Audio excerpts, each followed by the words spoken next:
So today is Scout Sunday, and I have some things I want to cover about Scout Sunday. So, who knows what the Scout slogan is? A little hesitation there. Oh, over there. Okay. Any of the boys over there? Do a good turn daily. Yes. So the Scout slogan is "Do a good turn daily," and I think we've all heard this because it's such a well-known thing about scouting. So if I were to put this "do a good turn daily" in different words, I would say we could say to do a good turn daily would be something like, do something for others, help others, serve others in some capacity, whether it's something real small or it could be something big, but to, in your everyday life, do something for others. This is a quotation from the Dalai Lama. Our prime purpose in life is to help others. I never knew the Dalai Lama said this, but this is exactly what the Scout slogan is teaching us as well. So, to do a good turn daily, I think, is a very Buddhistic teaching. So, we can look at it from a Buddhistic standpoint, but of course, not all Scouts are Buddhists, but let's look at it from a Buddhistic standpoint today. So, I want to talk about it in terms of the selfish life versus the selfless life. Selfless life. Selfish life or the selfless life. So let's talk about first the selfish life. This is a life in which we want things our way. Everything has to be my way. And we go about our everyday life quite often living like this. See? Maybe there's two brothers. It's not an OCBC kid, by the way. Just picked it from the internet. So maybe the older brother, he has two of the sodas. Maybe he has the other brother's soda, and he's hogging it all, and the other brother is quite upset. So sometimes we live a selfish life when we're trying to decide what you're going to watch on TV. Maybe you're arguing with your brother or sister about what show you want to watch. Maybe you're trying to decide after a sale game, your mom and dad say, well, let's pick up something, let's go get something to eat, and now you're arguing about where to go. One person wants to go to Taco Bell, one person wants to go to McDonald's, and you get upset if you don't get to go to the one you picked.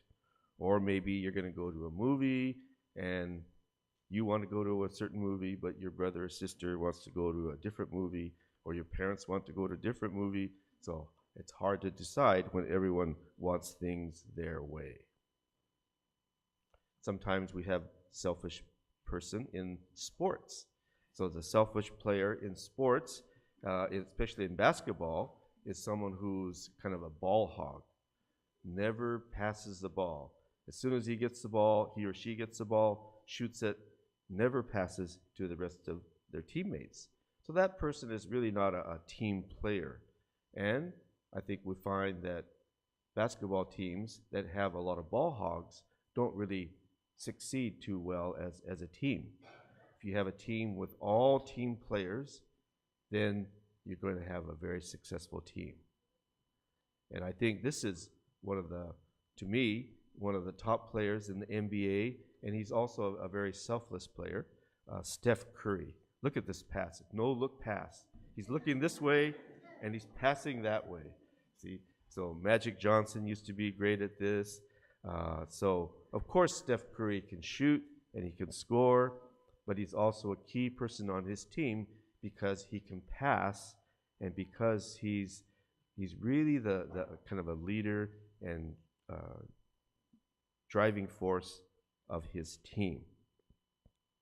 So we can be a selfless player on the basketball court. So the selfless life, as opposed to the selfish life, is one where the focus is on others, not yourself. So you're doing things for others. You're helping others or serving others rather than focusing on just me, me, me. Sometimes, even when we do things for others, though, we can be a little bit self-centered. Maybe we're doing something for the recognition. See, we're doing something for others, but we do it in front of a lot of other people because we want to be recognized as someone who's doing things for others. I find it odd that I always take out the trash when there's someone around to watch me. Oh, Reverend Marv's taking out the trash, and they come over and they help me. Oh, that's all right. I have it, but sometimes I'm like that. And the ego self that wants the recognition. Many of our Boy Scouts are working on trying to become an Eagle Scout. And to become an Eagle Scout, there's so much you have to do, so much sacrifice. You have to come up with an Eagle project that's going to either help the community or help your school or help your church or temple. And so Eagle Scouts have to really sacrifice maybe over a year or two to achieve the rank of Eagle. And whenever we have our Eagle Court ceremony, when I have to give like the opening meditation and the closing meditation. And in that message, I always challenge the Eagle Scouts that the greatest challenge is now, after they've received the award, can they live like an Eagle Scout when there's no award to be achieved, when there's no rank to be achieved, no reward? Can you continue to live a life of serving others, serving your community, helping others like you did as an Eagle in order to become an Eagle Scout? Can you continue to do that even after you've earned the rank of Eagle? So I always try to leave them with that challenge.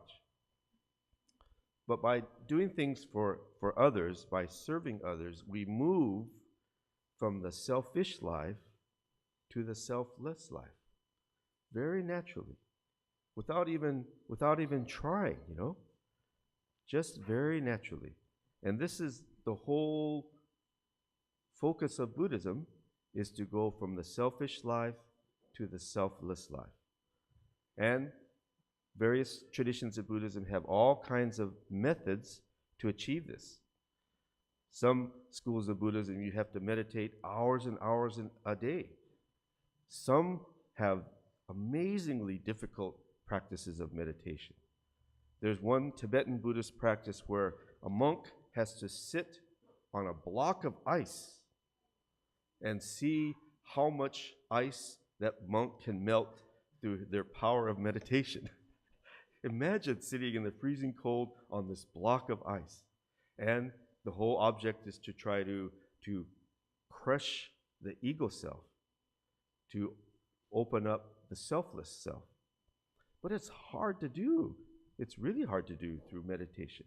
But I think if we just live a life in which we serve others, we very naturally go from the selfish life to the selfless life.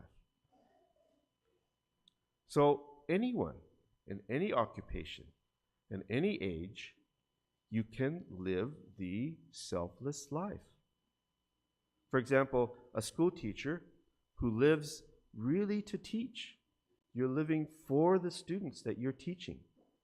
Your whole focus is not on yourself as a teacher, it's on your students. That's why you became a teacher, because you want to teach children. You want to nurture the love of learning in children. You want to help children learn how to read, how to write, how to do arithmetic. That's why you became a teacher. So your whole focus is on them, helping them, not on your pension or not on your coffee break, but really on them. Then you live this selfless life. A nurse becomes a nurse because they want to help the sick, to tend to sick people, sick patients. And that's the whole purpose and meaning of their life as a nurse. So if you focus on your life as a nurse in helping others, tending to the sick, very naturally, you will live this selfless life. So the selfless life is a very deeply fulfilling life. The selfish life rarely gets fulfilled. Sometimes things go your way, but not all the time. In fact, the majority of the time, it doesn't go your way. So the selfish life is always an unfulfilled life. But the selfless life is a life of always being fulfilled, each and every day, of helping or serving others. Your life is fulfilled. So if we want to live the most fulfilled life, if we want to live the most meaningful life, if we want to live the truly happiest life, it is the selfless life. It is a selfless life. This book is a wonderful book. If you haven't read it, I always recommend this book, especially to new people in Buddhism. It's called Everyday Suchness, written by the late Reverend Gyomei Kubose. And in his book, he has an essay on selflessness. And this is a quote from his book. So he writes, "The essence or nature of life is selfless. Only when one is in selflessness is there real peace, beauty, and happiness. In its selflessness is the true self." See? The true self is going beyond the self. The selfless life is the true self. And another passage from his book, Buddha taught selflessness as one of his 3 basic teachings. It is our mistaken ego selfishness that causes all human troubles and sufferings. We do not realize that we are literally able to live and enjoy life only because of other people and things. If one really understands this truth, he cannot help but become humble and appreciate others. Buddhism is the way of selflessness. So today, for Scout Sunday, we learn from the Scout slogan of do a good turn daily, and to live our life in service to others, in helping others, in giving to others. And we go from the selfish life to the selfless life.